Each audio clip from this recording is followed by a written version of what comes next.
to you. Okay, great. So first of all, the I appreciate those of you who came back for a second day. You know, when you present in general, even in person, you wonder whether people will return.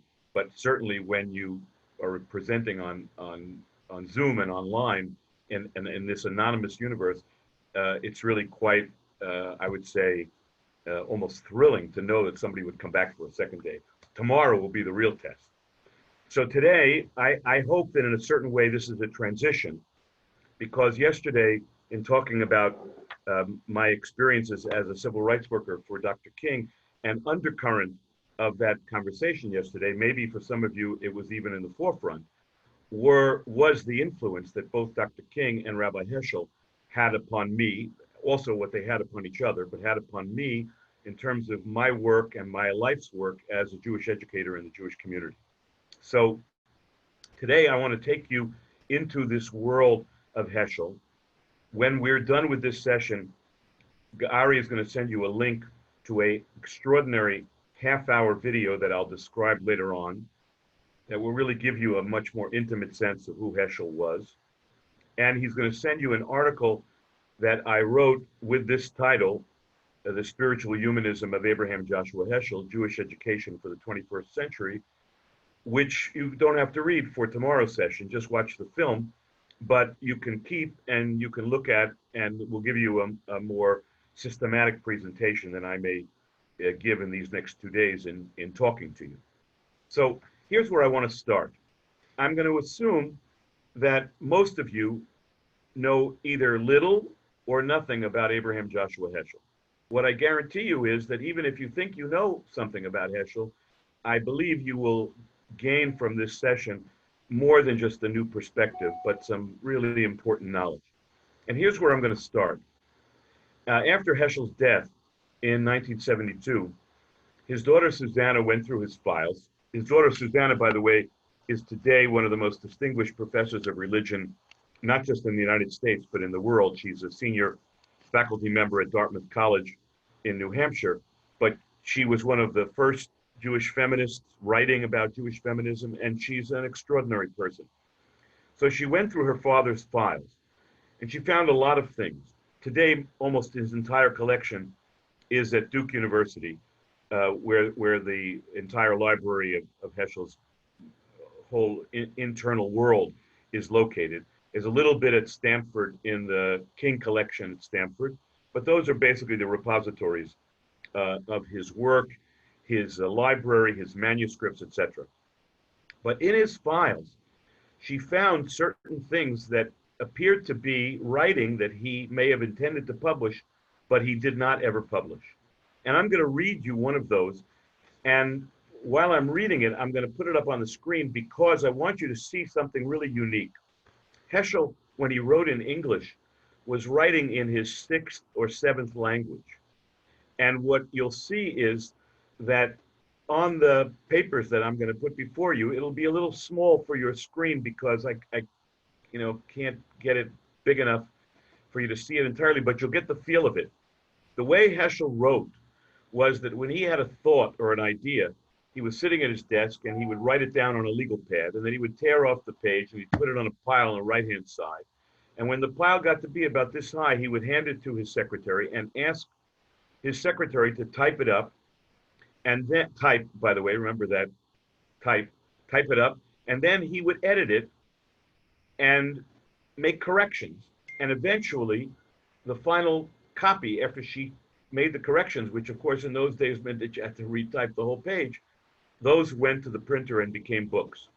And one of the criticisms, the philosophical criticisms that has been made periodically about Heschel is that he was not a systematic thinker, by which the somewhat pompous sources of such statements were suggesting that his thoughts went from here to here to here. And when you read some of his books, that's absolutely true.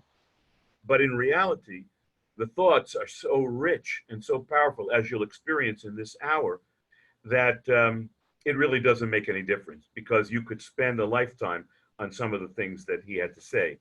But I'm going to read you, and I'm going to show you in a second, a document that he wrote that he had that got to the point of being typed up. There are 4 pages, and by the way, they were all typed at different times. Look at the different typefaces, okay? And what you see here is his editing. Remember, this is a person writing in his 6th or 7th language, and his understanding of English and the way to develop his thought is really astounding. So you can follow along with me. Don't worry if it goes sort of too fast by you. I'm happy to share this whole, it's a keynote, but I can turn it into a PowerPoint and you can all get it when we're all done. Inherent to all traditional religion is the peril of stagnation. What becomes settled and established may easily turn foul. Insight is replaced by cliches, elasticity by obstinacy, spontaneity by habit. Acts of dissent prove to be acts of renewal. It is therefore of vital importance for religious people to voice and appreciate dissent. And dissent implies self-examination, critique, discontent. Dissent is indigenous to Judaism. The prophets of ancient Israel, who rebelled against a religion that would merely serve the self-interest or survival of the people, continue to stand out as inspiration and example of dissent to this very day. An outstanding feature dominating all Jewish books composed during the first 500 years of our era is the fact that together with the normative view, a dissenting view is nearly always offered, whether in theology or in law. Dissent continued during the finest periods of Jewish history. Great scholars sharply disagreed with Maimonides. Hasidism, that brought so much illumination and inspiration into Jewish life, was a movement of dissent. In the past centuries, even under conditions of repression and of danger to their very existence, Jews continued to persist in their dissent from both Judaism and Christianity, thus retaining a spiritual loyalty unmatched in the history of humanity. Judaism in its very essence came into being as an act of dissent from paganism, as an act of nonconformity with the surrounding culture. And unless we continue to dissent, unless we continue to say no to idol worship in the name of a higher yes, we will revert to paganism. The greatness of the prophets was in their ability to voice dissent and disagreements, not only with the beliefs of their pagan neighbors, but also with the cherished values and habits of their own people. Is there dissent in Judaism today? Creative dissent is not merely repudiation or demur. Creative dissent comes out of love and faith, offering positive alternatives, a vision. The scarcity of creative dissent today may be explained by the absence of assets that make creative dissent possible. Deep caring, concern, untrammeled radical thinking informed by rich learning, a degree of audacity and courage, and the power of the word. The dearth of people who are both rooted in Jewish learning and who think clearly and care deeply, who are endowed with both courage and power of the word, may account for the spiritual vacuum for the state of religious existence today. Judaism, whose stance is audacity, is presented as a religion of complacency. Judaism is a call to grandeur, but what we hear is a system of trivialities, commonplace, cliches. So much of what is given out as Jewish thinking is obsolete liberalism or narrow parochialism. The education offered in most Jewish schools is insipid, flat, and trivial. There are dissenters in Judaism today, yet those who attract the most attention are frivolous, while those who are authentic speak in a small, still voice which the establishment is unable to hear. That's just typical of this man. Really, quite extraordinary. So I want to start by telling you a bit about Heschel's background, where he came from. So I'll stop the share. I'll come back to it, and I'll put me on with you. Okay. You can see me? Yep. Okay. So Heschel was born in 1907. His father was a Hasidic Rebbe. He was the Abt Rov. Abt was a suburb of Warsaw, and that's where Heschel grew up. And he grew up in a Hasidic world. You have to understand that when we talk about the Hasidic world, don't think of it in terms of Brooklyn and Lubavitch and all this stuff. This is an extraordinary other world in the early years of the 20th century, and of course in the 100 years before that. So as Heschel is growing up as a little boy, he is considered to be royalty in the community. When he walks down the street, the adult men, the women walked on the other side of the street, the adult men parted paths for this little boy. On Shabbat afternoon, he would be called upon to recite from the Mishnah or from other sources of classical text by heart. He was what is known as an Ilui. He was a child genius, having mastered by heart huge sections of Sifrei Kodesh, of the holy texts of the Jewish people. And of course, he was the Rebbe's son. And the worship of the Rebbe in the Hasidic world is probably akin to the treatment of the child who will ascend to become the Dalai Lama. So you watch everything that this young person does, you imitate their actions. It's a very significant role. And so, of course, as a result, Heschel talks about in his memories that the other children in school didn't necessarily think this was such a wonderful thing, that they had a classmate who was being treated this way, and they were always looking to find ways to get him into trouble. And he tells this story that one day he was reading a geography book inside of his Talmud. You know, a Talmud is an 11 by 17 double-sided tome. It's a big volume if you've never seen a Talmud. And he put a book of geography inside and sort of pretended to be studying Talmud while he was reading this geography book. And the other students, when they saw, they came over to him, they called him Heschel. They said, Heschel, you're supposed to be studying Sifrei Kodesh, holy books. What are you doing? And he remembers that at 11 years old, he turned back to them and he said, I am studying Sifrei Kodesh. I am studying holy books, because his perception already at that very young age was that there was no real border between the so-called world of the sanctified, of Kedusha, and the world of the ordinary, that this geography book was a holy text because it talked about creation as much as the story in the Torah was talking about creation as well. When he's 12 years old, his father, who, as I said, was a Hasidic Rebbe, he was the Abda Rav, dies of a congenital heart condition. And now Heschel, his brother, and his three sisters are alone with their mother. And Heschel is taken under the wing of his uncle, who was also a Hasidic Rebbe, the Novominsker Rebbe.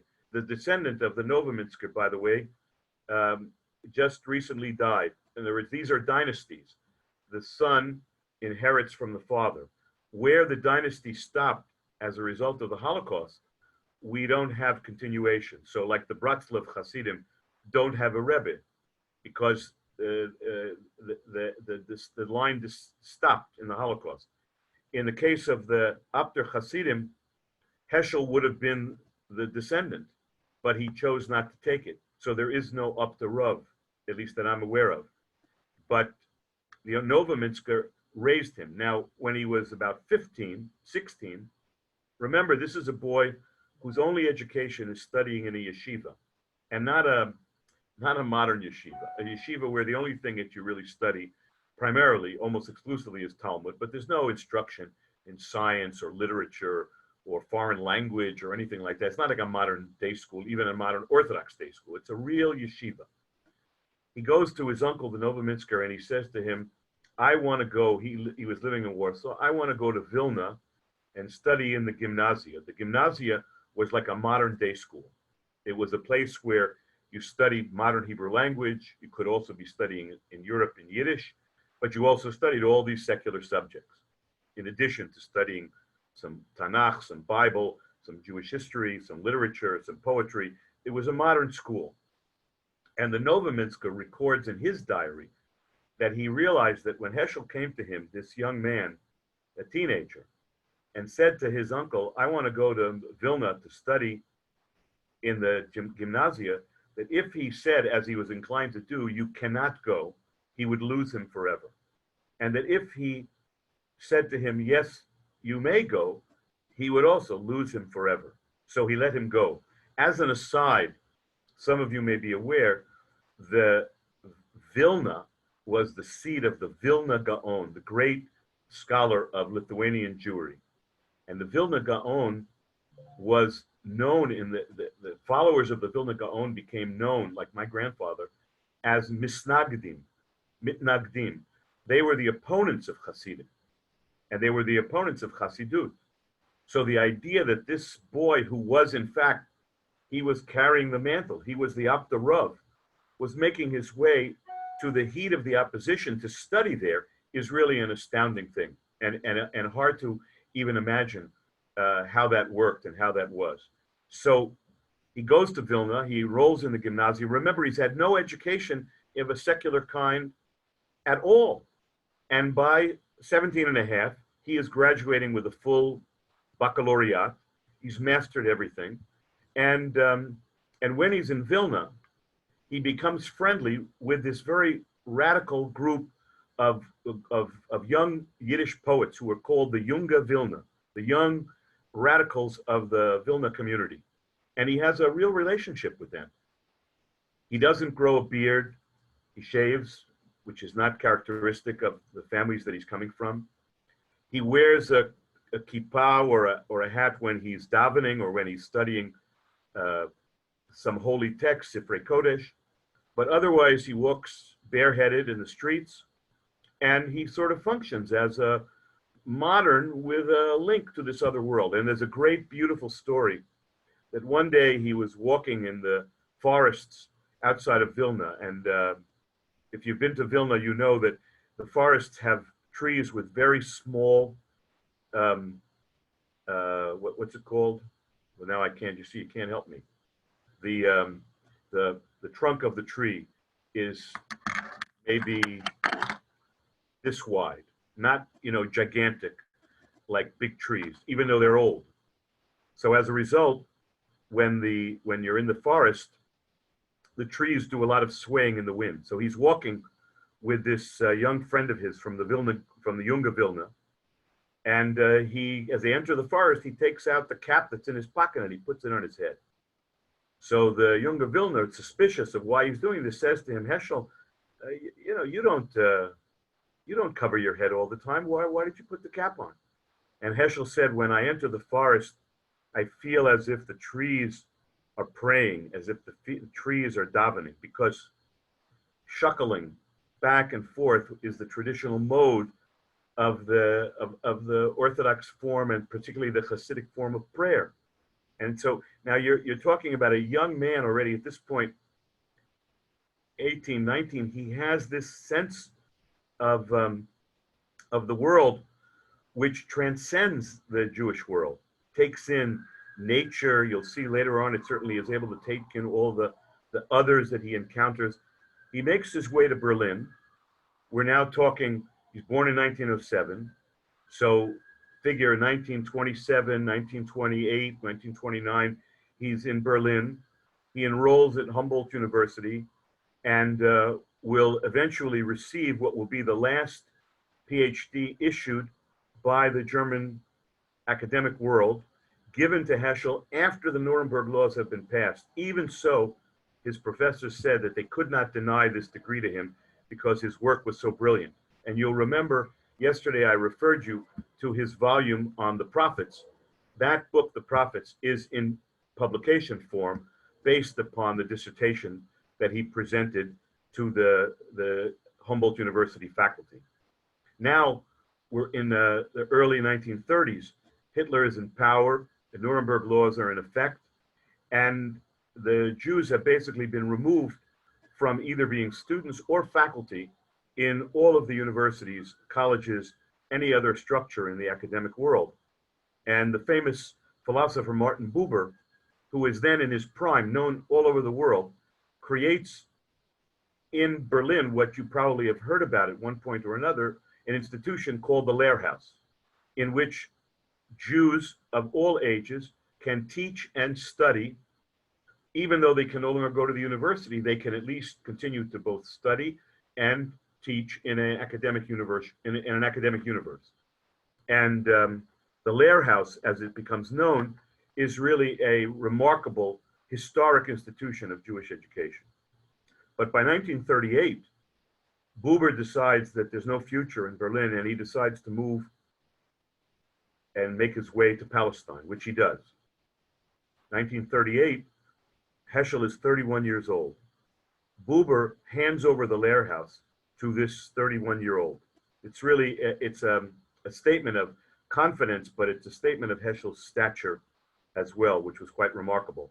And we know that in this period, in the late 20s and into the early 30s, up to the late 30s, Heschel would teach in the morning sometimes at a Reform rabbinical seminary on the corner of one block, and in the afternoon at an Orthodox yeshiva studying with rabbinical students in an Orthodox forum, and move back and forth afternoon, evening, morning, in all of these places. He could move between these worlds because he was completely familiar with all of these worlds.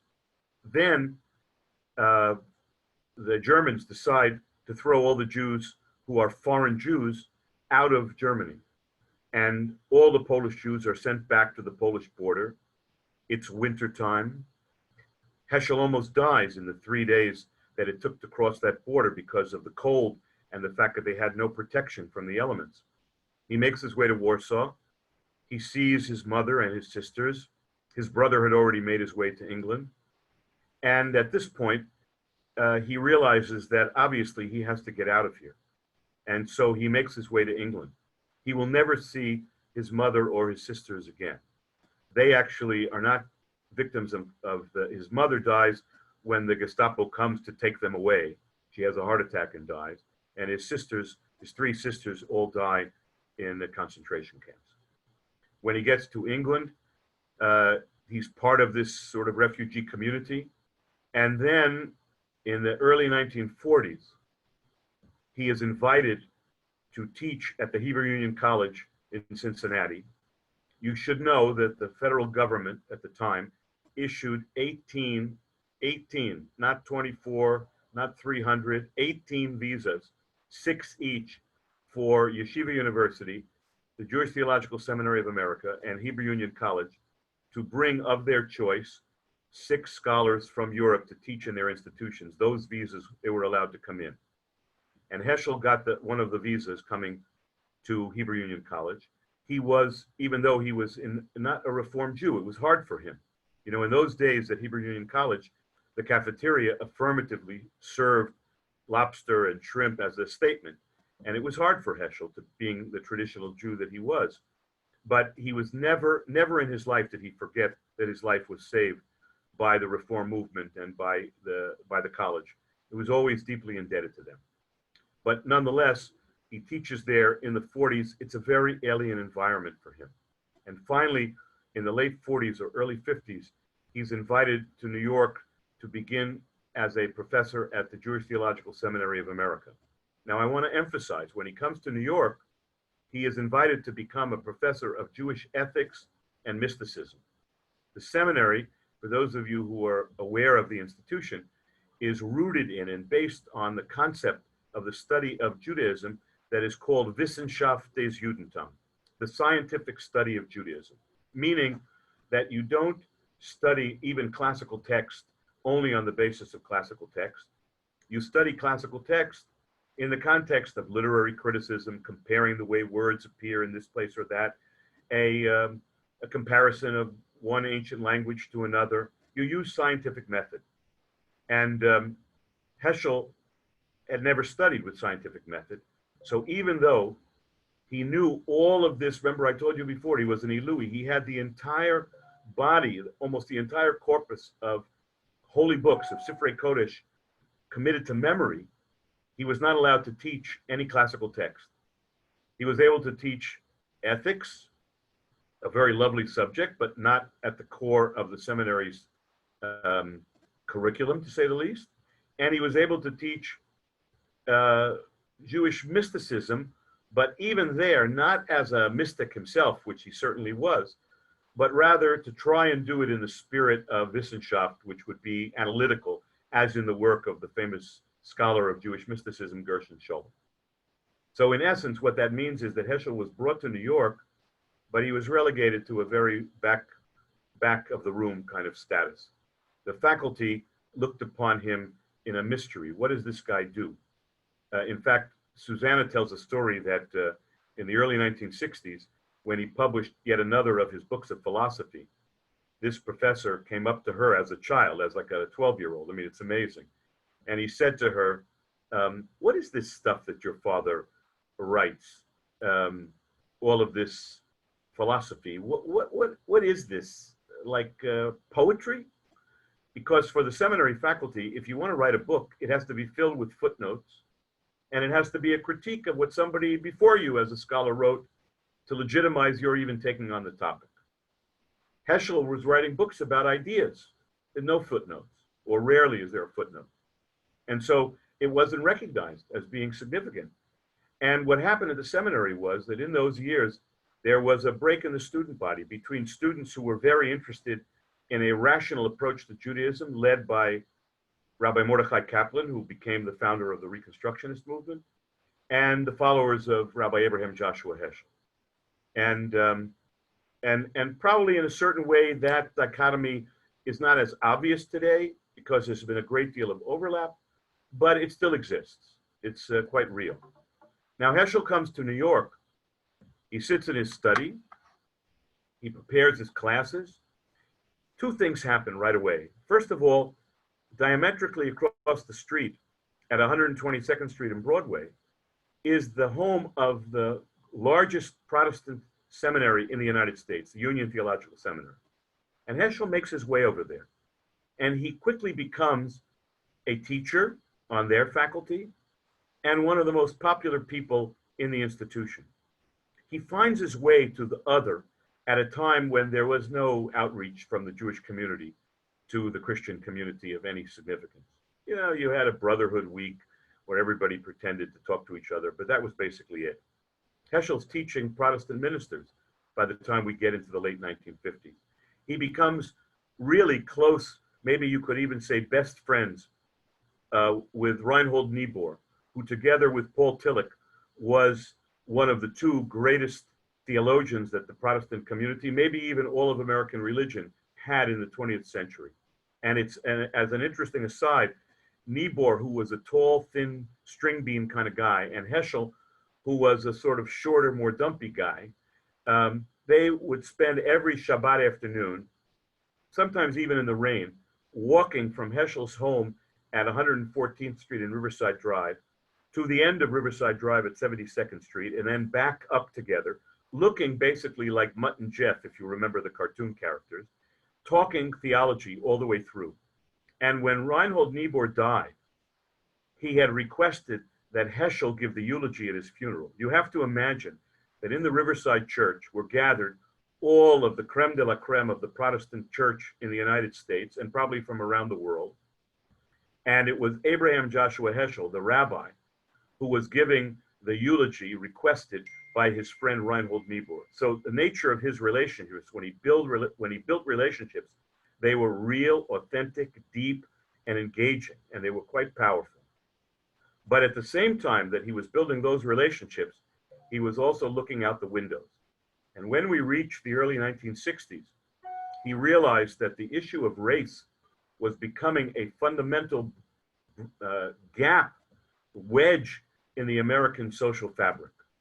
And he realized that he could no longer simply be an academic, a scholar, write books, give classes, and feel nice things. He had to get into the streets. And that's when he became involved in what I told you yesterday, where he gave that talk. I'll just quote it again. He's invited to speak at the First National Conference on Race and Religion. And he says the following, it's worth repeating. The first National Conference on Race and Religion was held thousands of years ago. Its main participants were Moses and Pharaoh. Moses said, "Let my people go that they may serve their God." And Pharaoh said, "I will not let your people go."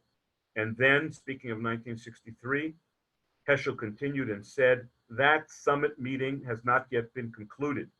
Today, on college campuses across the South of the United States, it is more difficult for a Negro student, to cross that college campus than it was for the children of Israel to cross the Red Sea."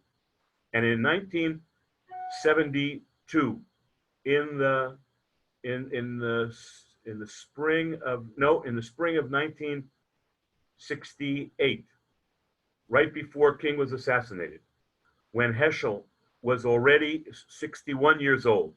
The Rabbinical Assembly of America, the organization of conservative rabbis, wanted to honor him. They had wanted to honor him on his 60th birthday at their annual convention that takes place in March of every year. But in the spring of 1967, the whole Jewish world was in turmoil over the threats in the Middle East, so there was no celebration. So now, when it came to his 61st birthday, and they knew that Heschel was getting close to the end of his life, he had inherited this congenital heart condition of his father's. He didn't look well. He was having a tough time breathing. So they came to Heschel and they said, "We want to know who you would like to have as the speaker when we honor you at this year's convention," thinking that he would tell them, "I'd like Rabbi this or Rabbi that." He said, "I want Martin Luther King to give the talk, and I want to introduce him myself." And I was in the hall when this extraordinary talk occurred, but Heschel stood up and he said before this audience of probably about 1,500 rabbis, all of whom at the time were men and their wives, because there were no women rabbis yet. He said the following. He said, "Martin Luther King is a voice, a vision, and a way. Martin Luther King is a sign that God has not forsaken the United States of America. I call upon every Jew to follow in his path, to heed his word. The whole future of America will depend upon Martin Luther King." This is really extraordinary. And Dr. King always referred to Heschel as my rabbi.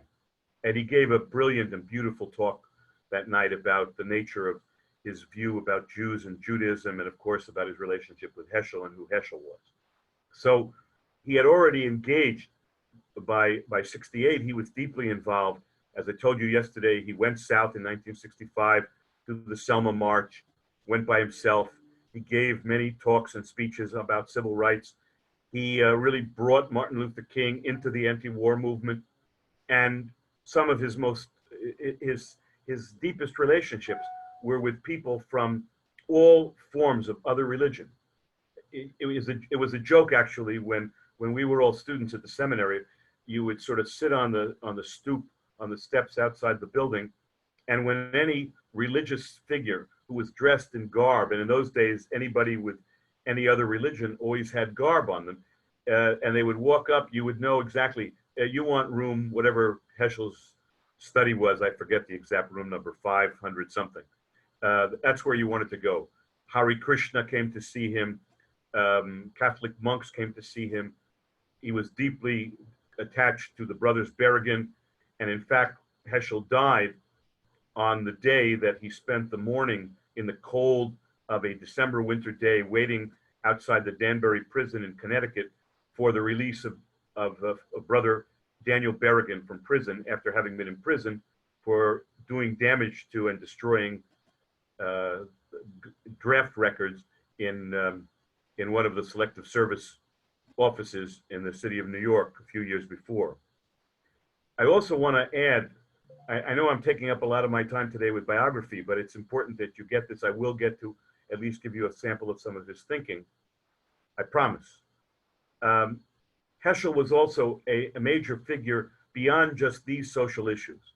So, for example, in the early 1960s, he gave a talk in a synagogue on the Upper West Side of Manhattan about Soviet Jewry.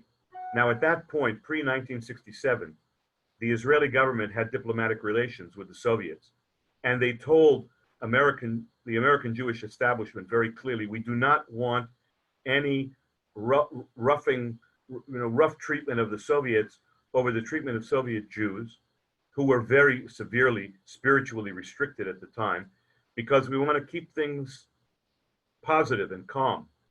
And Heschel gave a talk in which he said that there was taking place in the Soviet Union a spiritual genocide that was very much alike to the physical genocide of the Germans, and that we had an obligation to stand up to the Soviets, and that he was convinced that the Soviet Union would respond positively to criticism because they were conscious and concerned about the way their image was portrayed in the world, in the news, on television, etc.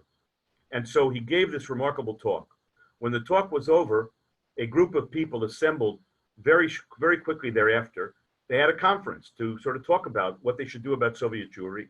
And that conference was called the National Conference on Soviet Jewry. And as those of you who lived through that period know, that organization became the central organ of the Soviet Jewry movement for decades and was really responsible for the release and the freedom of engagement of Soviet Jews. And lastly, in 1964, the Catholic Church had a great liberal pope, Pope John the 23rd.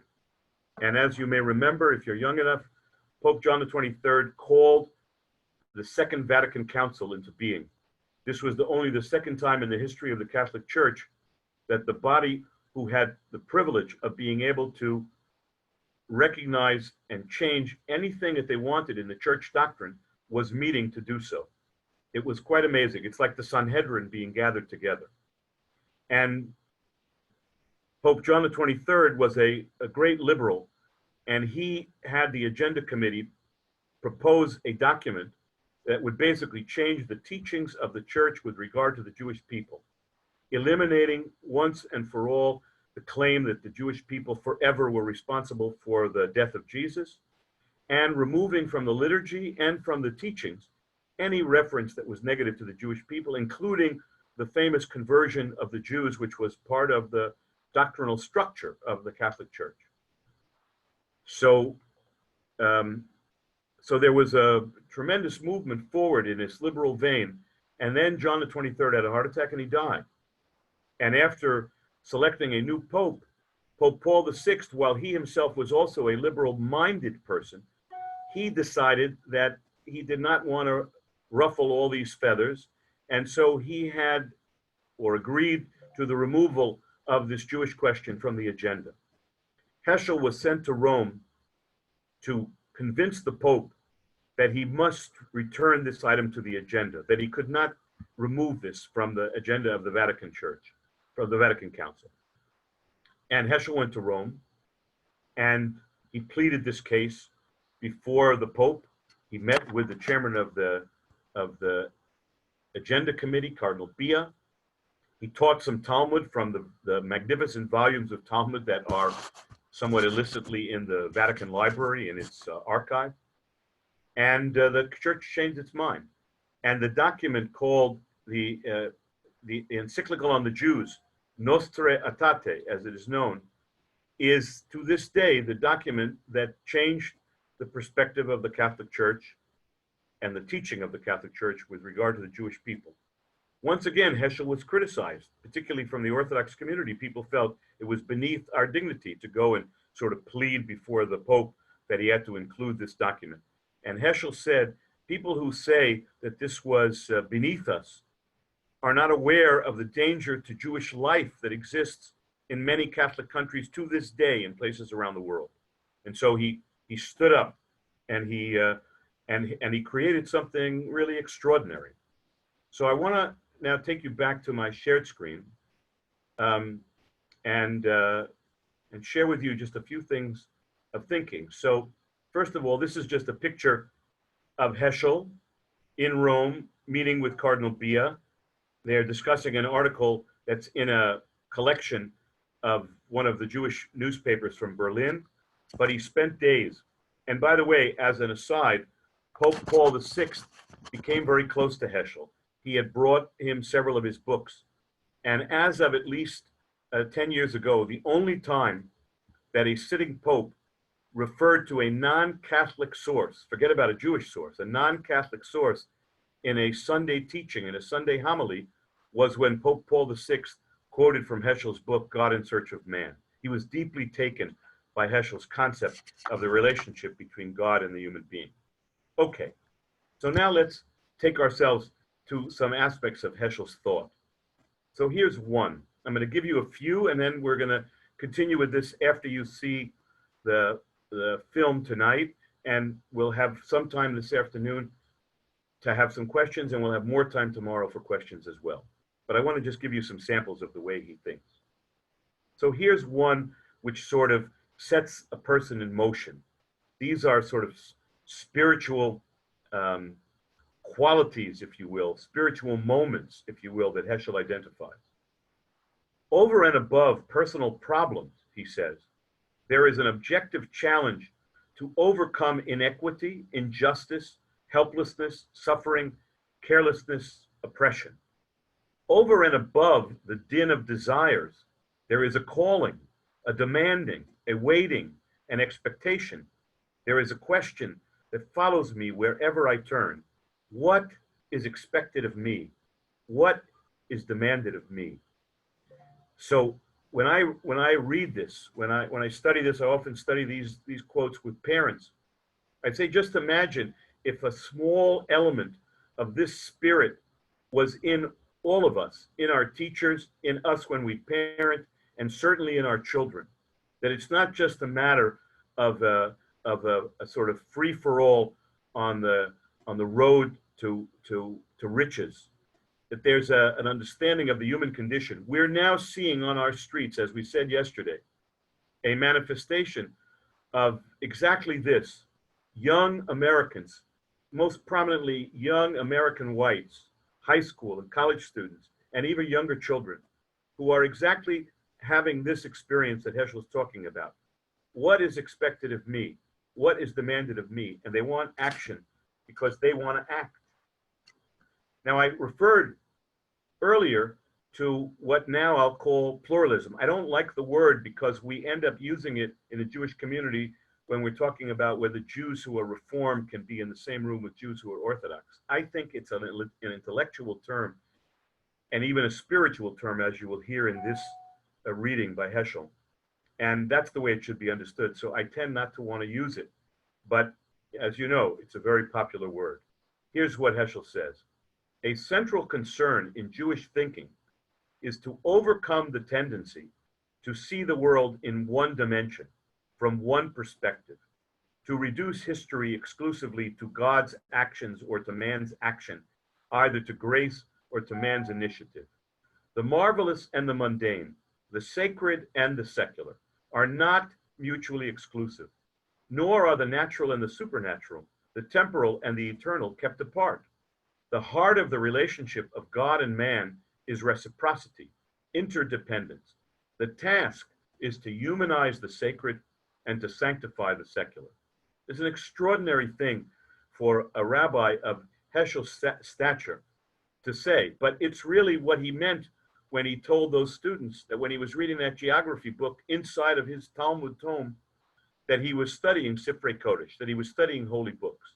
He understood that you can't make this distinction between that which is, sort of on a higher plane and that is on the lower. Our lives are made up of everything that is part of creation. And he wanted people to understand that the sacred won't benefit us if it isn't humanized, but at the same time, we have to recognize the inherent power, the sanctity, the significance, the spirituality of everything that's around us. And that was one of his most powerful lessons. And then, here, which I referred to yesterday, maybe actually I won't read it again today. I'll come back to it maybe tomorrow. Let me take you to maybe one or two others, and then I want to stop so we have some time for questions. Here Heschel says, the fate of, and he was writing before the feminist movement. As I told you, Susanna Heschel, his daughter, was raised to be a feminist without any question. But you have to understand when you read stuff written in the 1950s that the language is different. So I like to change it a little bit, but I keep it written as he wrote it. The fate of humankind depends upon the realization that the distinction between good and evil, right and wrong, is superior to all other distinctions. To teach humanity the primacy of that distinction is of essence to the biblical message. That's ultimately what we're all about. Some of us get lost in the realm of thinking that the Torah or Judaism is all about laws either that we do follow or in most cases that we don't follow. But for Heschel, the Torah is about this issue, the distinction between good and evil, right and wrong. That's the fundamental teaching. That's what it's all there for. And that's why our whole system pushes us in this direction. Sometimes we lose sight of where we should be headed. And sometimes we lack courage to stand for what we should be standing for. Heschel never had a question. He stood for all of these social issues, interfaith relations as in the Catholics, interfaith relations as in the Protestants, civil rights as in Dr. King and the civil rights movement, opposing the use of war, of weapons of war to kill people. He was extraordinary. He identified with the Jewish pacifist movement, even though he obviously, coming out of World War II, was not personally a pacifist, but he wanted there to be a recognition that where we were headed in terms of nuclear weapons was very similar to the views that Albert Einstein held and many others who worked on our nuclear weapons, that in the end, we were going to destroy ourselves if we kept going in this direction. He was a real cross-the-board social activist. Okay, so let me stop for a few minutes. If we've got questions, if we don't have questions, then I'll continue. But I hope we have some questions or comments. You can criticize me too. All right, I'm all yours.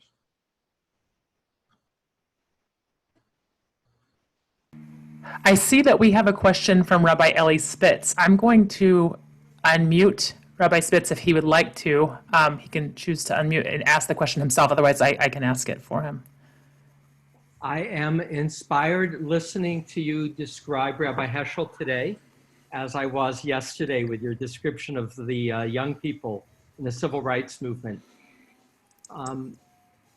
In regard to the Soviet Jewry movement and Abraham Joshua Heschel, I know that an important companion for Heschel was also a younger Elie Wiesel, who wrote The Jews of Silence. What was their relationship individually, I mean, as two people, and how did it play out in regard to the Soviet Jewry movement? So it's a great, beautiful question. I can't include everything, so I really appreciate it. So Wiesel studied with Heschel, and they were very close. And Wiesel was originally a journalist. And early in the 60s, Heschel said, Elie, you should go to the Soviet Union and come back and tell the story. And the book that many of you are familiar with, The Jews of Silence, is the book of Elie's trip to the Soviet Union. It was, and by the way, Heschel, at one point early in the movement, maybe even in that speech that night, he said something really, as usual, very prescient. He said, the Soviet Jews will do far more for us in the future than we will ever do for them. And years later, when we started having large numbers of Soviet Jewish children coming to the Heschel School in New York, and we had our first bat mitzvah, I gave each student always, but particularly the Soviet Jewish kids, a copy of one of Heschel's collections of his quotations. And I wrote in the inscription exactly what Heschel said. And I would say to those children exactly what Heschel said. Whatever we did for you, because in those days, we brought them into school on full scholarship. We helped get them medical care and dental care. It was unbelievable. And they felt badly, actually, some embarrassed a bit, that here they were, feeling like they were getting everything for free. And I said to them, Rabbi Heschel said that you will give us more than we would ever give to you. And that's what we look forward to. And I can tell you already, one of our most prominent board members today is one of those children. Prominent and as both a thinker and as a donor. And I'm sure it's the case all over the country. So yeah, it's a great question. Thank you very much. Any others? I see some more questions here in the Q&A. Esther, would you like to ask your question? Otherwise, I'm happy to ask it. I've allowed you to talk. Hi. Hi, Esther.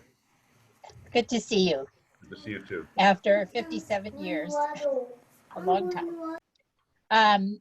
I was wondering if you could talk a little bit about Sylvia Heschel and her influence on Dr. Heschel and Susanna. Thank you very much. Thank you very much. So, so Heschel, when he got to Cincinnati, he was still not married. By this point, he's already, approaching 40, and he was fixed up with a young pianist in Cleveland named Sylvia Strauss. And those of you who are familiar with the LA community, the family, the Strauss family, lives, many of them in LA, and Heschel would come and vacation with them, and he had a wonderful relationship with the LA community as a result of his in-laws. She was a concert pianist, and she taught piano, she performed, and what's amazing, I mean, I'm so glad you asked the question. Heschel, of course, in the end, he's a sophisticated yeshiva bacher, but he's a yeshiva bacher in the end. So he doesn't know anything about classical music. And Sylvia started bringing him to concerts with her. And she said that Heschel was completely unique because he would go to the concert, he would listen carefully, he would understand what she told him about the piece of work, and he would be able to hear and sort of explain back to her how the orchestration chose the particular instruments to play against each other. That is to say, it wasn't only his mind and his heart that, sort of heard the inner soul of the human being. It was his ears as well. And when that music played, he heard something that probably most of us don't hear. And he loved that Sylvia was a musician and was deeply proud of her. And he was an extraordinary, you ask about Susanna, he was an extraordinary father. I have a very dear friend here in New York, Shira Nadich Levin, whose father, Judah Nadich, was one of the most prominent conservative rabbis in the United States in the 20th century. And Shira and Susanna went to Ramaz together, to the Ramaz school together. And Shira reports that often they would come home on a play date to Susanna's house.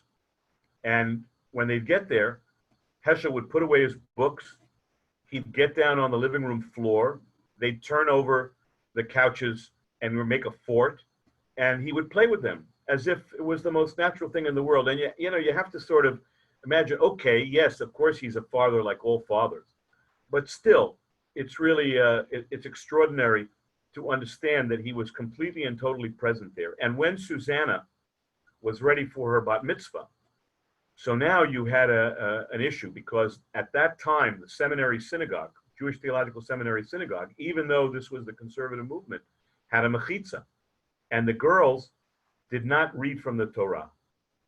And so Heschel arranged for her bat mitzvah not to be, it's very rare amongst the faculty that they wouldn't have the bar bat mitzvah of their child in the seminary synagogue. He arranged for her bat mitzvah to take place at Temple Anshe Chesed on 100th Street and West End Avenue. And unique to this, in those days, okay, Anshe Chesed would let a girl read from the Torah, but she couldn't recite the brachot. So Heschel came up, recited the brachot, Susanna read the Torah and then the Haftarah, and with her father together. But it was clearly more advanced from a feminist point of view than whatever else might have been happening or was happening around them. And Susanna bears her father's legacy in the most extraordinary of ways. She has written many books, collections of her father's work, but the most significant to my mind, and I'll send you the reference, is a book that she entitled Moral Grandeur and Spiritual Audacity, after the language that he used in that telegram, which I will refer to tomorrow, not today, that he sent to Kennedy. It's a beautiful book. It has a very detailed biography, an introduction that's biographical, and then a series of essays that he wrote on a multitude of topics, all of which are really stunning. I hope that answers, Esther. Anyone else? Because we're now at the official stopping time, so Ari is the boss. I have one last question. It's kind of related because it's probably an impact of Heschel on your life, but it's a story that someone mentioned that I should ask you to share about you, your students at Park Avenue Synagogue and the Vietnam War, and a protest that you set up at the synagogue at the time and what happened. Maybe we can end on that story and then we'll go into more about Heschel next week. Which very wise person asked this very intimate question? I have my sources, but if you could share that story, that would be terrific. Okay, so it's a great story. it's funny if you heard that from the rabbi, because so basically, what Heschel did for us, you have to remember that we were all, early 20s. War in Vietnam was raging. We were really distressed and upset, and it could have been a moment in which we disengaged from Jewish life because we would have been missing a connection. And what your story is referring to is simply what I would say is, without going into the detail of the story, that Heschel served us as a model. He stood up. He recognized that he was at risk of being shunted aside. Let me give you an example so you understand what I mean. In 1965, after Selma, when, as I told you yesterday, Dr. King called Rabbi Heschel after he got the order from the federal courts to have the marchers protected, and he said, "Rabbi Heschel, I need you at my side on Sunday morning." Heschel went south alone. No one accompanied him. Today, I meet many rabbis who accompanied him, but nobody accompanied him. And I don't mean that they're making it up. I think that it's a wishful thought. Many rabbis did follow once he was there, and it was safe. They came afterwards. But in the few days after Dr. King had begun that march, many students at JTS went to Professor Finkelstein, who was then the chancellor, and they said, "Professor Finkelstein, may we go and join Rabbi Heschel?" He said, "Well, of course you are free to do whatever you want to do, but if you have more than 2 cuts, you will not get any credit for the course you're taking." So, as you'll see in the talk tonight about a different topic, Heschel says, was that a human answer? I mean, to think about it. But you have to know that the liberal sort of positioning that the progressive Jewish community today takes with some degree of comfort, like everybody's written a statement about George Floyd, was not the case in the 1960s. Everybody was very cautious. And Heschel, because he was outspoken and he was physically present, he was frankly an embarrassment to the seminary. They didn't know what to do with him. So for us as young people, he was the most extraordinary model. And the fact that he was King's friend, and then against the war in Vietnam, he became Bill Coffin's friend, the minister who was in charge of the Riverside Church. And it was so distinguished to see him speaking. And when he spoke, like when King spoke, the audience was silent. And the words that came out of his mouth, some are guilty.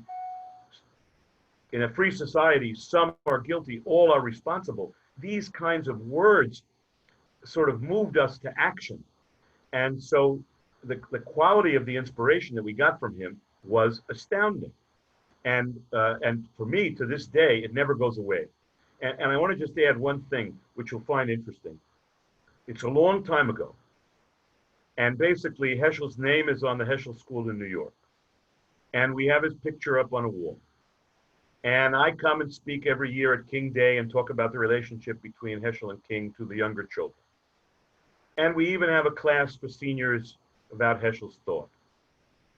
But in these weeks, our alumni came knocking on the school door and said, "We are failing to represent the name of our namesake. And you, the school administration, have got to do something about it." And they wrote a petition that is circulating amongst the hundreds and hundreds of alumni by now, that is really going to challenge the administration to wake up, not just to the issues, but to the fact that they bear a name that cannot be taken in vain. And that's how powerful the name is, all these years later. Okay, now I want to just introduce the film that I'm giving you to look at tonight. So as a reflection of the fact that Heschel was, shall we say, not the center of attention or the most popular professor to the other faculty at the seminary and its administration, in 1971, when it became clear that he was probably not going to live for many more years, all of a sudden a panic set in amongst his friends on the administration that we have no record, we have no recording of Heschel. So they quickly arranged for 2 television appearances. One on NBC TV, interviewed by Carl Stern on what was then called the Eternal Light series. Many of you probably watched it as kids. That hour-long interview is spectacular. And for a long time, that's all we thought we had. And about, I would say, 20 years ago, I was reading through a new biography of Heschel, and it referred to a ABC TV program with Frank Reynolds called Directions, with a half-hour interview with Heschel. I'd never heard of it. I'd never seen it. I called the seminary thinking that, of course, they must have it. They'd never heard of it either. I called the museum of this, the museum of that, and this archive. No one knew what it was. But I had the name of the program, the date that it appeared, and the topic. It happened that I had a cousin who was working as a senior producer for ABC News at the time. I called her up and I said, Betsy, I'm looking for this program. Here are the details. Is there any way that you could find it? She said, no problem. We have a full archive. It's all indexed. I'll have it for you tomorrow. Tomorrow she calls and she says, I apologize, but the archive starts in 1984. It's probably here, but it's not indexed. And therefore, in order to find it, I'll have to ask my secretary to spend 15 minutes every day and start looking. And eventually we'll find it. And a year later, she found it. And it's not available to the public. I have online, I'm giving you my link, and I would appreciate it if you would semi-limit it, like just don't send it broadly around. But if you know somebody who you think would appreciate it, you're welcome to use it. Let me know if you're going to use it. You want to use it in a program, just so that I'm aware of it, because ABC TV technically owns it, even though they have not republished it, and it's not available to anybody. You will also see a bit of a strange phenomena in the video, because this is a video that was made professionally, but of a video, and it appears sometimes as if the background is moving behind Heschel. But what you'll see when you watch this, it's not just what you hear. The cameraman realized that he was filming someone extraordinary, and so he stays on Heschel almost the entire time, rarely goes back to the two of them, to Frank Reynolds and Heschel, and you see his personality in his face. But some of the things that he says on that recording are absolutely extraordinary. And if you watch it tonight, when you come back tomorrow, I hope we'll start with your questions or your comments, because I think you'll find it to be one of the most moving experiences that you've ever had. I really urge you, and I urge you, if you can, to watch it on a TV screen, not just on a computer screen, because you get the full sense of the man, including his remarkably impish sense of humor. So enjoy it. Wow. I'm so excited to watch that. And I've really enjoyed this presentation. I feel like you've given flesh and color to this person whose writings I've enjoyed for a long time. And I feel like I got to know him today because of everything you presented. So thank you so much for that. I'm looking forward to tomorrow. Everyone, please join us again tomorrow for part 3 of this series. We'll be back with Peter Geffen and talk more about Abraham Joshua Heschel. So that's tomorrow at 12:30. Great. Thank you very much. Thank you so much. Okay, take good care, everybody. Bye-bye.